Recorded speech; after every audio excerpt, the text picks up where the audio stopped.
লগৰজনীৰ বিয়া আৰু সাজি কাচি ধুনীয়া হৈ নাযাম, এয়া কেনেকৈ হ'ব পাৰে? তো ব'লক লগৰজনীৰ বিয়া খাই আহোঁ।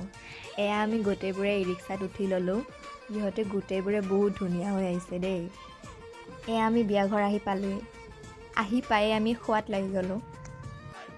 এয়া আমাৰ কইনা, তাইক ইমান ধুনীয়া লাগিছে ন, কি ক'ম আৰু। তাইও বহুত বেছি এক্সাইটেড, কাৰণ তাইৰ প্ৰিয় মানুহজনক তাই পাবলৈ গৈ আছে। তাৰপাছত এয়া আমাৰ ফটোশ্বুট চলি আছে। অলপ কেইটামান ভিডিঅ' ক্লিপটো লৈ ল'লোঁ কইনাৰ লগত। তাৰপাছত আমি ভাত খায়ে জল্দি ই ৰিক্সাত উঠি দিলোঁ, কাৰণ এন্ধাৰ হৈ আহিছিল। সিহঁত দুজনী ৰাস্তাই ৰাস্তাই কাজিয়া লাগি গৈ আছে, আৰু আমি সিহঁতৰ কাজিয়াৰ মজাটো লৈ আছোঁ। আমি জোকাই আছোঁ দুয়োটাকে।